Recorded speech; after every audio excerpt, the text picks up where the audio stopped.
So it's for the misfits, really, this story. And plot twist, we are all misfits in my experience. 30 years I've worked with people globally. It's the tour.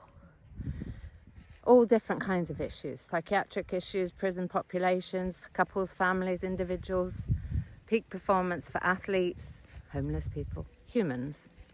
And in my mind, we all have the same issue, which is we learnt to self-censor and it hurt us, and usually still continues to. So at some point, I broke out of that matrix of fucking hell on a stick because I chose to.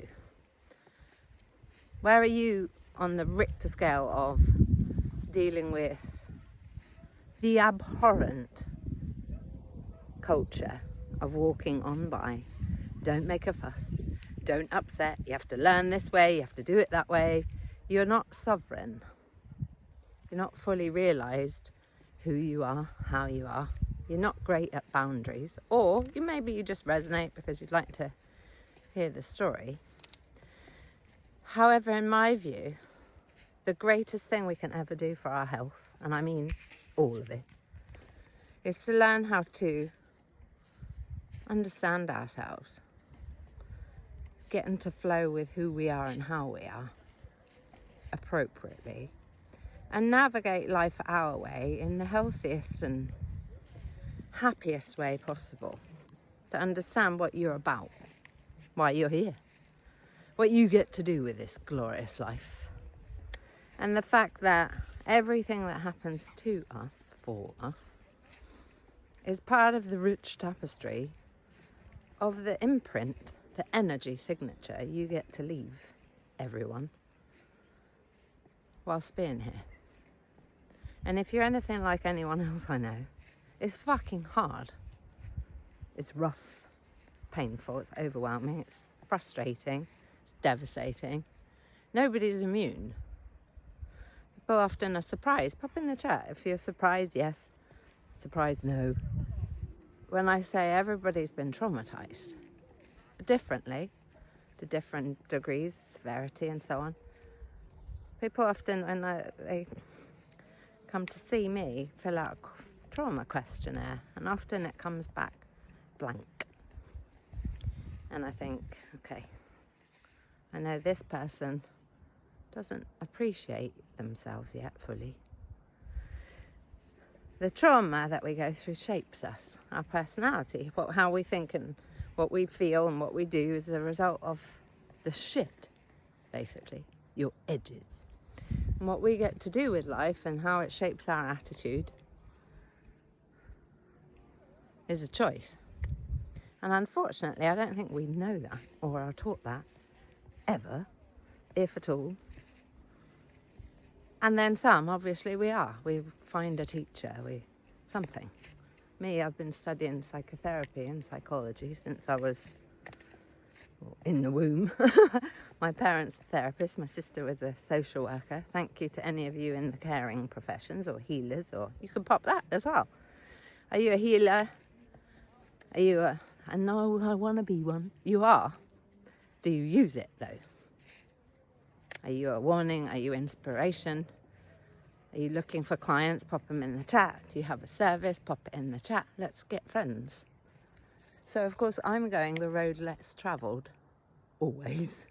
So there's the door, there's the path going up, and of course I've gone this way. Pop a 21 if that's you. Because you're like, everyone's going that way, I want to go this way. That's what I'm talking into here, is that all the people going up there. I don't know every human on earth, obviously. However, I've met hundreds of thousands of them and worked with thousands, legions of people.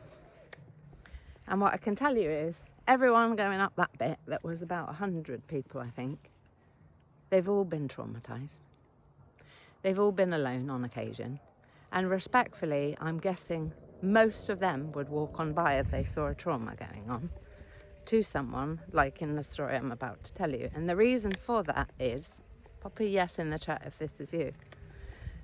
You have been, they have been, we have been someone who is scared of conflict and confrontation, doesn't want the drama, doesn't want the ag, doesn't want to get into trouble, doesn't want to hurt someone, don't want to lose your job, don't want to get blackmailed. You have problems with conflict anyway because you don't know how to speak directly, authentically. Have your back. And the most important of all of it is people are not trustworthy.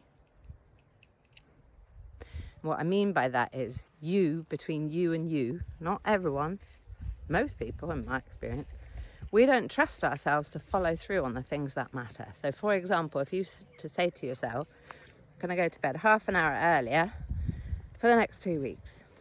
Or something important to you, can you trust yourself to do it? If something not okay is happening in your life, can you trust yourself to do something about it?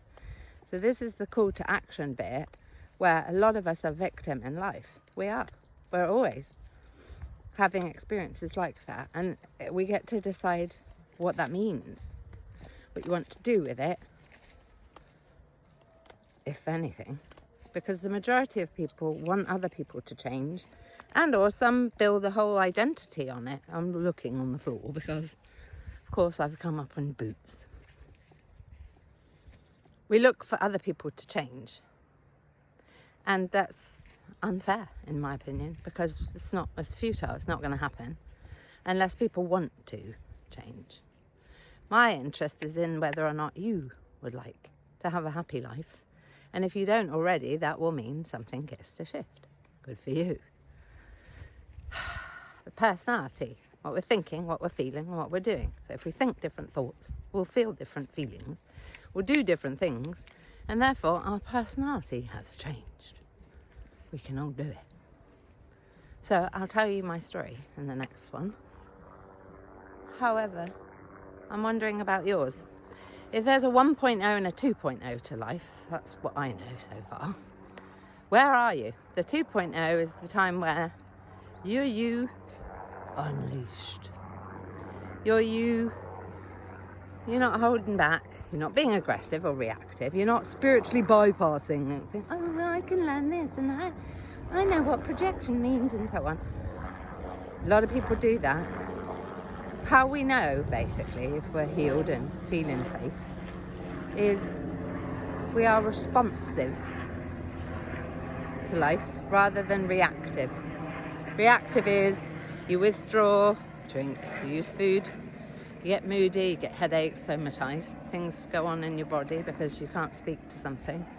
You avoid, dismiss, minimize. You might have irritable bowel, ulcerative colitis, anxiety-based stuff. Migraines, high blood pressure, cancer, fibro, any of the things, because the body will speak for us. And our culture doesn't teach us to speak, unfortunately, which is why people are locked up in psychiatric facilities, in prisons, in some kind of way. You get to check, do you feel locked up, locked down? Do you edit what you have to say? Do you know how to say yes and no to the things that are important to you? Do you feel other people should change? Are you identified as a victim? And what that means, basically, short form is, are you holding resentment towards someone? Because resentment means we're in the victim position. So whilst murderous rage is a thing, I've only ever heard it spoken about once in the trainings that I've done across 30 years. ISTDP, Intensive Short-Term Dynamic Psychotherapy, speaks to the primitive, realistic, appropriate rage that we feel about life. We have mixed feelings about everything, and yes, you have it, love. We're primitive. What we do with it is the thing. If we can grieve things, if we can feel the feelings underneath rage, pain, grief, overwhelm, work with mourning, and if we can't, we'll get rageful in some kind of way, and that often empaths are the worst. Nice people. Where you're not nice, you're manipulative. How are you? I'm fine. You manipulate yourself and therefore other people, and everybody suffers that way. It stacks resentment across time. Nobody's talking straight. It's all bullshit, bullshit, bullshit. Because we've learned we can't be us, or be us. Be authentic. Not that way though. Do you identify? We're not taught this in schools, and that's okay. It's not okay, it's fucking horrendous. It's genocidal, actually, if we want to actually get straight about it. It kills people, the fact we don't know this. Kills people in that we don't know how to speak truth to power.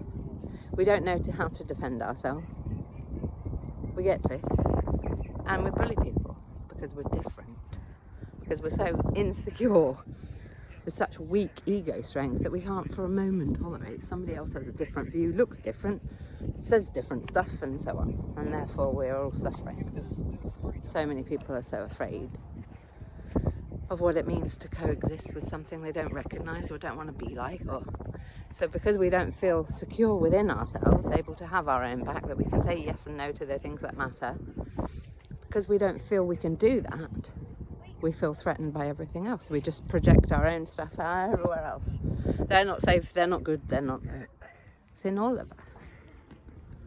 So in my story, I'm the villain as much as the real villain. I am the real villain. He's just a part of me. So if you'd like to deal with your own victim, villain, hero story, it might be that there's something in mine that may support you. However, the greatest call to action here is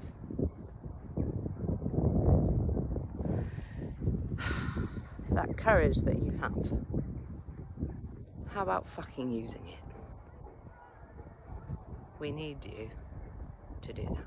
You need you to do that. I need you to do that. Because whilst there's all this difficult stuff on life and planet Earth and all the things, there's also beauty, there's also love. And somewhere along the line, even if it's in our death, love wins. However, we've got really fucked up ideas about what's okay in life.